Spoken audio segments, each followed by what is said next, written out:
Welcome to Shook Cover Lit, where we squeeze the bigger picture out of literature. I'm Adrian Fort. And I'm Dalton Gentry. And we are here for the final episode. The final episode. Are you sad? Yeah, I'm crushed. It's terrible. What are we? Oh, excuse me. Twilight. The final episode of Twilight. Yay. Twilight grand finale, Ultimo. Hooray. Dalton, Yes. we talked about this before we turned the camera on. What? A little more enthusiasm. A little more. Excuse me. I'm trying so Step it hard. up, Dalton. So hard.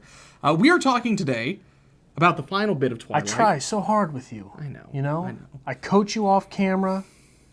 I loft you softballs on camera. It's majestic, I isn't give it? you pep talks when you're at home. You try to get everywhere and it just goes nowhere.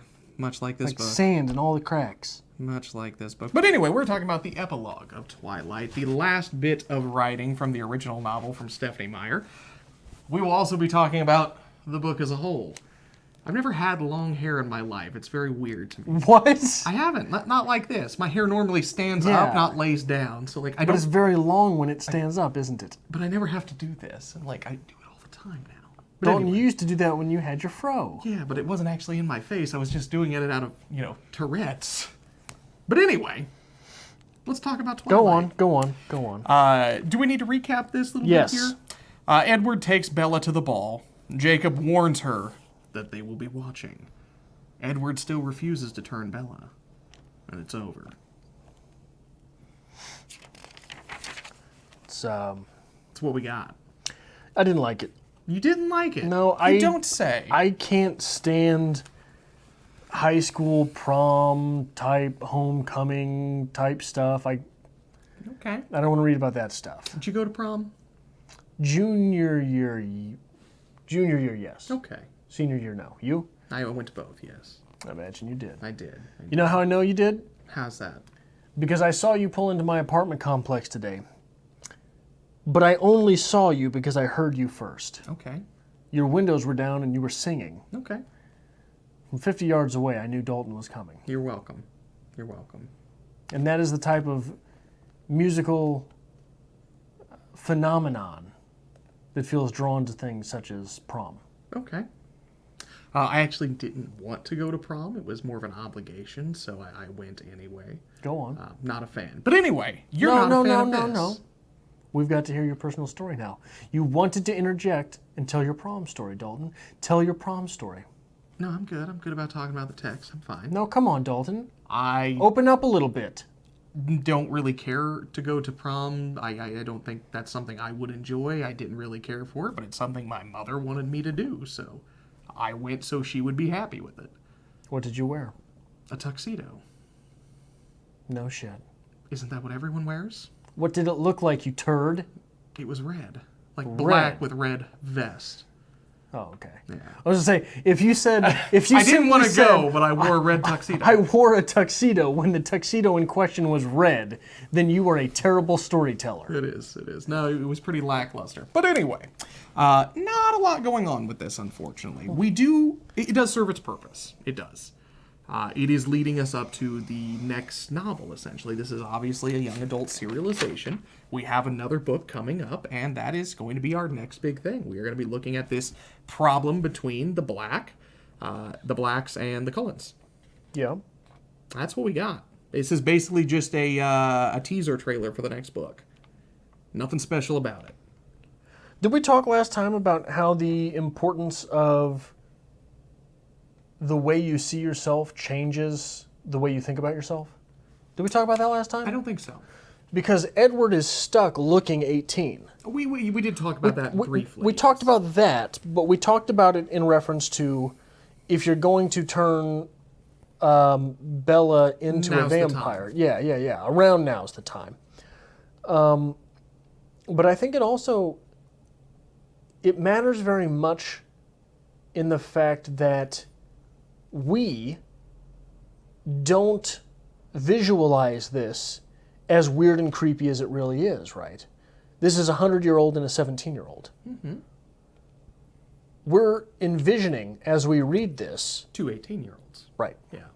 So it's not quite as weird to us. That's fair, and that's something we've talked a little bit in the past, which it's a problem with vampire fiction, is essentially usually the vampire is a male figure, considered very handsome, very seductive, but yeah, he's hundreds of years old, and he's usually preying upon very young, oftentimes virginal women.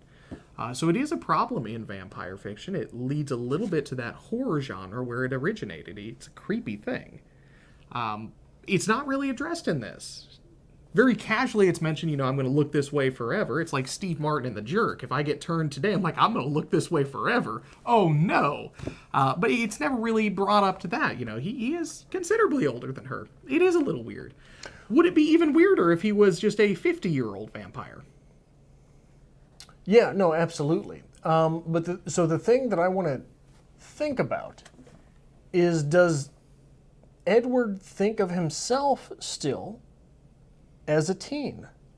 Is he stuck psychologically after that trauma in his teens? I would say no. He seems far too intellectual and developed for Intellectual, I will grant you. Mature, I don't know that I would. He gets awfully jealous. He's awfully commandeering. Okay. And these are jealous boyfriend tropes. Jealous boyfriends happen in high school. And when they're not in high school, you leave them. You know what I mean? Like, Okay. it's one of those early love type situations, is the only time where you really get into, is one of the only times where it's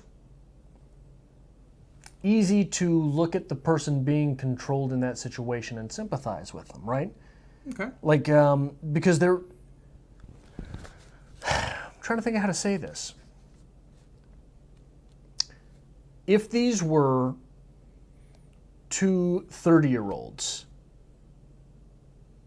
is this a different story? Absolutely. Right? It's a little more concerning. It is a little more concerning, but why? It does come with maturity. Because of the immature nature of this type of love. Yeah. So if Edward is stuck in this mode and modality of love, and they are in love, we are shown this time and time again, is he psychologically stunted? It's possible. It's Like, possible. so it psychologically stunted does not mean intellectually stunted, It right? does not. It does not. And it's possible that maybe he's just stunted out of circumstance. Usually these ideas of especially maturity in relationship come from trial and error. This is not something Edward has ever really had the opportunity to really play around with. This is all kind of new to him. Do we know that, though? I think, isn't it mentioned at some point? That he's never had... He's never taken a lover.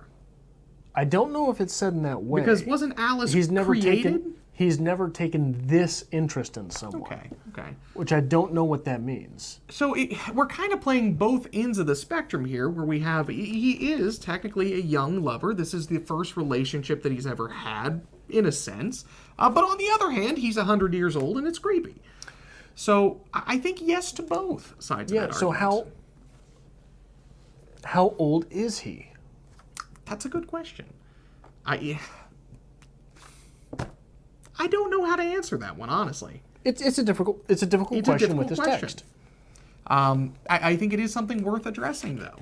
And it seems to be the big problem with this here is he is very happy with the relationship, and it seems like the answer to this is like, well, it's okay for now. It's fine for now. Just live in the moment. Enjoy it. That seems to be the answer of whether or not he's going to, turn Bella or not. Honestly, honestly, both parties' best own interest would be to turn Bella. It's safer for her, and he gets to continue his relationship basically unchallenged. How is it safer for her? Well, the entirety of the novel was the problem of, her falling in love with this vampire. She's going to be placed into dangerous situations because of it. He is a natural predator of her. Unless he walks out of her life. So, that would be another third option. But at this point, it would be in her best interest to say, hey, let's do this. I want to be a vampire. If this really is true love from day one, you might as well go for it. Who were you in love with when you were 17? Not the same person I'm in love with now. Precisely. Fair enough. So maybe this is a more matured Edward taking approach to this relationship. Or maybe he's just afraid. Maybe he is. It's a big commitment. It's not just marriage. It's not 65 years and I bury you. It's forever. Yeah. So one of the things that gets weird with dating in the Midwest for people like us is I'm an atheist. Okay. You're an atheist. Yep. Our ideas of forever are very different than a Christian's. Accurate. Almost everyone we meet is going to be Christian, Very fair. right? My first real actual relationship in high school was with a devout Catholic woman. That was always a problem. How old were you? We started dating when I was probably 16, 17. How old was she that she was a woman? 16, 17? That's a kid. Okay. But anyway. You make it sound like you found a nun on the streets. Well, you know. It was forbidden love. Sister Maria. It was a good time. But no, that does cause problems. And again, that's a good point. What we perceive as forever is very different than what somebody from a standard Christian religion would perceive as forever, which would be entirely different from what Edward perceives as forever. Because forever, for Edward, there's no end. It's just this, man. Yeah. There's no light at the end of the tunnel. There's no escape at the end. There's no dark at the end of the tunnel. It's just this. Yeah. Which sounds worse than all three of them. And you don't even get to sleep. No, you just sit up all night and just stare at things. You know how many short stories I would write? A lot. A lot. So along those lines, Bella mistook the prom attire for Edward turning her, correct? Turning her is a bloodletting process. Okay. However, the reader is obviously being coerced into thinking they're dressed up for something else. What is that? What is that? You didn't get that it was she thought they were going to get married? Oh, well. You didn't get, not that she thought they were going to get married, but that we were being led to believe that That's she fair. thought they were getting married, right? Because she was so, even in her own head, was so distant about it. Yeah. That I think the reader is very much being led along to believe they're getting married, which is a bloodletting process with the loss of virginity. Okay. So there is that duality there as well. Interesting. That's a good way to put it. I mean, we're giving too much credit again to Stephanie Meyer, I think, but that's fine. I actually had to look, because I'm like, it is Stephanie Meyer who wrote this atrocity, isn't it? Dalton, I win. I don't think you win. Dalton, I win. I don't think you win in At this. the end of book 19 of Harry Potter, you were just as salty as I was, weren't you? Not as Yes. salty. Like I was like Yes. I was like sodium light. No. Like I was reduced sodium. No, you weren't reduced sodium salty. This You were a salt wheel salty at the end of Harry Potter. Here you are at the end of the first book of Twilight, praising the duality between the bloodletting process of turning her to a vampire and the bloodletting process of losing your virginity. This, good sir, I win. is a telenovela. A what? Telenovela? Nutella novella? Not Nutella. What? No, telenovela. I am infinitely less interested if it's not Nutella. It is a soap opera, 100%. The ending of a telenovela, almost always the ending of a telenovela ends in a wedding. We don't have a wedding here because... What is a telenovela? You never, it is a Spanish-speaking soap opera. You've never seen a telenovela? Maybe I'm mispronouncing it. I'm sorry, I'm from the Midwest, but like, oh, that's what Where's the TV, Dalton? we're doing later. So, No. you know what a soap opera is. Roughly. Spanish-speaking soap opera, usually a lot more dramatic, just to the point of almost being ridiculous. But the ending to one... American soap operas aren't dramatic and Oh, ridiculous? no. You have not experienced dramatic until you've seen a telenovela. I want nothing to do with your telenovelas. We're going to get there. But the Why is ending, it called a novella? televised novel. It's not a novel. It's a story. It's a soap opera. But anyway, I am incensed and offended. they almost always end in a wedding. Almost always. In this Okay. here, we don't get the wedding because obviously How she's do you too know young. this about telenovelas? I like them. They're not bad. Are you serious right I've watched now? a few, yeah. You don't know Spanish? No, there's subtitles. You never just watch... Let's just put that on the back burner and let's say this is a telenovela. I'm not sure we can put that on the back burner. When did you start watching Nutellas? I will get there. We'll talk about that later after this, but we're going to make a point. No, we're going to make this point now and move on afterwards. No. When was your first Nutella? My first Nutella? Yes. When did you fall in love with the Nutella? I know what telenovelas are. I've seen them before. There was a brief period of my life where someone who I was spending a lot of time with watched them. So I had to watch them. And you kind of get drawn in, and then you find yourself watching them when she's not there. You were trying so hard to make this sound like someone else's idea. I happened to be there, she really liked them, and it was just, one Nutella after the other, and before I knew it, I was speaking Spanish. Okay, man? There is a, and I couple this all the time, Megan watches a show called... You speak French, you could probably get along, right? Megan watches a show called Jane the Virgin, which is basically an English-speaking Americanized telenovela. And I pointed out, you do realize this is what this is. You're watching Spanish soap operas at this point, and it's awful. But anyway, it's a thing, it exists. But we were 7 episodes in, and I wasn't getting off the couch. They almost always end in a wedding. Okay. And we even get that little hint of flair, that dramatic flair where the other man comes in and says, you know what? I'll still be there. I'll still be there for you. I'll never let anything bad happen. He doesn't say that. Yes, he does. He basically says, we'll always be there. He's supposed to deliver a message. Say, we'll be there. Dalton, that was very far from romantic. We'll be watching you? It's like Congo. But anyway, it's a telenovela, and I'm sticking to it. I'm done with this point now. Moving on. We are watching you. Moving on. What do you have? So I've actually got a full review prepared because I misinterpreted what we were doing today. And I'm so glad that your voice cracked just then. You're welcome. Because it's in tune. You're welcome. Do you have anything interesting? That's what I'm asking. Oh, there's nothing interesting about this. So, if I would like to pull a few of my good points here, I will yield as a totality, as a grand finale. Ultimo. You don't even have 3 bad things written down. 3 bad things starts right there. No, but there's nothing next to those numbers. They're right there. You have nothing written down there. Moving on. There are some unique elements in this that make it different from standard vampire fiction. Standard vampire fiction. Now I can't. Standard vampire fiction. Well, boys, I'll tell you, these vampires right here. When you get a vampire novel, okay, you know what to expect. Okay. You read one Anne Rice. You read one Anne Rice. I hate you so much today. I know. If you've read one Anne Rice, you've read them all. Okay. This is different. I've only read one Anne Rice, and I don't want to read anymore, so hopefully I've read them all. I've got a copy of The Vampire Lestat, if you'd like it. I'll bring it to you. That is not the one I read. What's the one I read? Interview with a Vampire. That's right. There you go. But anyway, it is different. It adds a little bit more flair to the traditional vampire mechanics. There's a few more things going on here, and you look at it in a different light. So I think she's successful in that. I think Stephenie Meyer knew her audience. She was writing specifically for a target audience, and it shows. There are some good things going on. Stephenie Meyer has the whole Chase Daniels, Stephen Hawking's thing going on. People love to put an S on the end of her name. That's fair. It's hard to say Stephenie Meyer. It is. In fact, I don't know if I've said it right the entire time we've been talking about it. But, in addition to all of those things, this is still poorly written. No. Our protagonist is a wet rag of a character. She's bland. She's not engaging. She's a 17-year-old girl. She's a 17-year-old girl. She's either a wet rag of a character or holy hell, no one wants to read this individual. It's terrible. Okay, so it's realistic. And it's just a series of cliches. True love will conquer all. Everything will be fine.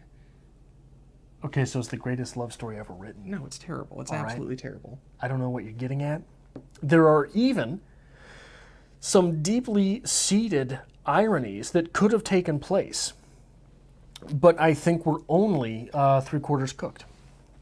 Vampire Baseball. I figured out Vampire Baseball. You did? Mm-hmm. Move on. It is in there because Isabella's mother's boyfriend, what does he do for a living? He's a baseball player. I'll be damned. I'll be damned. I would be willing to bet, just, as an offshoot, Stephenie Meyer has mommy issues. You think so? But what are we doing there? Mommy's boyfriend plays baseball, and he's okay.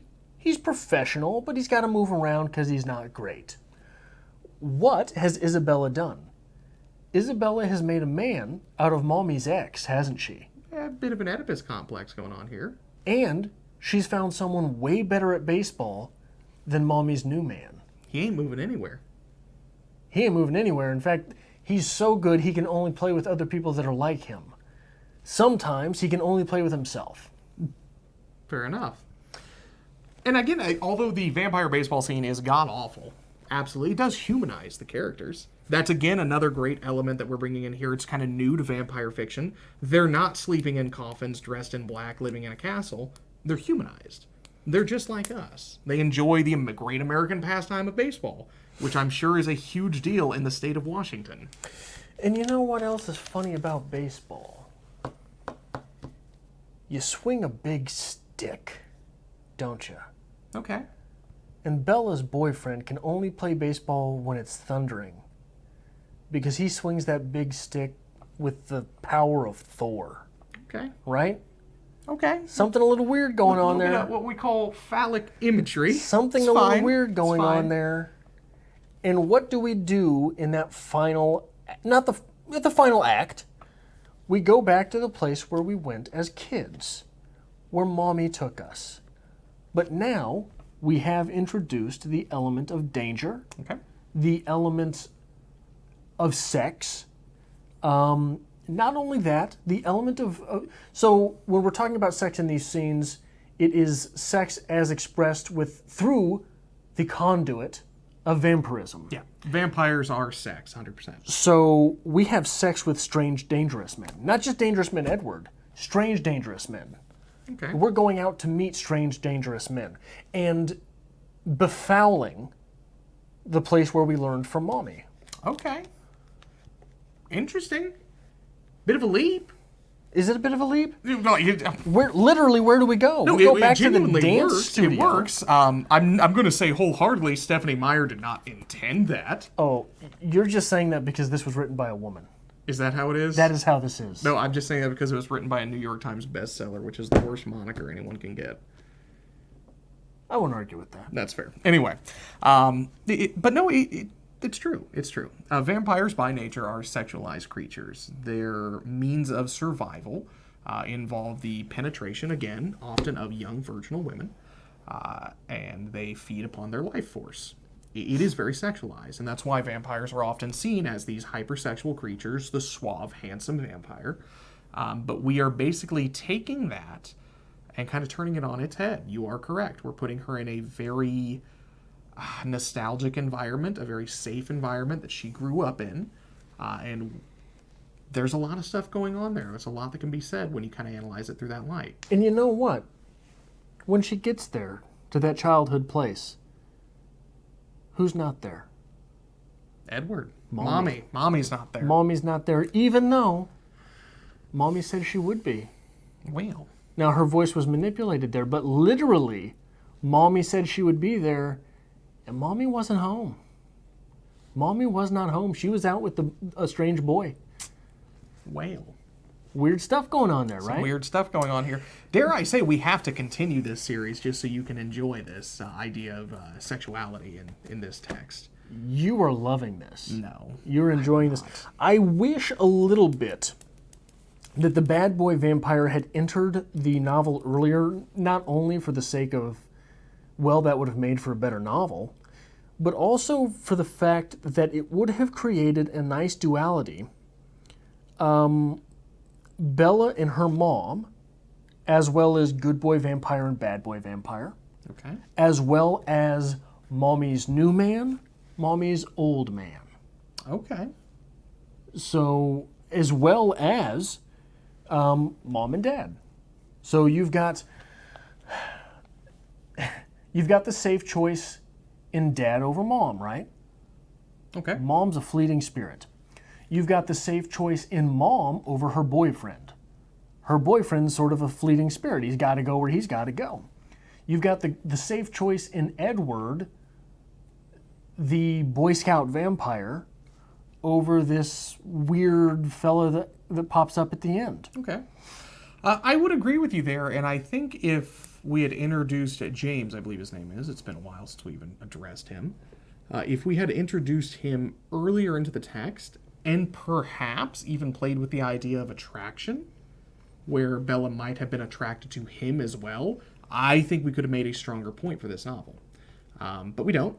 Right. He's just thrown in at the end because we needed to go somewhere with this. In fact, you almost would have had to have given him some advantage over Edward. Some sexual appeal versus Edward is always seen as so pretty, as so stoic and statuesque. Okay. If he had had some something to trigger her sexual nature, there could have definitely been a lot more dynamics at play here. That's fair. I'll give you that. Yeah. Anywhere else you want to go with this? I think that's all the notes I've got. That's pretty much all I've got. Like I said, I did a full review here. If you're curious, I gave it a C. A 70. Below average. 70's not below average. 70's right at average. I gave it a C minus. Yeah, that's right at average. I think it works for the target audience. What were your 3 bad things? My 3 bad things: 1, the writing is absolutely terrible. Oh, that's... 2, our protagonist is bland and not engaging. Oh, don't. And 3, this is a series of telenovela cliches. Oh, please. Yeah, please. But anyway, if you like this kind of thing, make sure you hit the subscribe button down below. Give this video a like as well. We always appreciate it. This is the last video that we will have for Stephanie Meyer Twilight. There might be something coming new. We'll have to be playing with that, see what we're going to be reading next. But for the time being, if you'd like to help us create more great content like this here on Strip Cover Lit, there's a link, as always, to our new and improved Patreon to be found in the description below. And if and when we ever do go full-time, we will have a Telenovela of our very own here Telenovela. on Strip Cover Lit.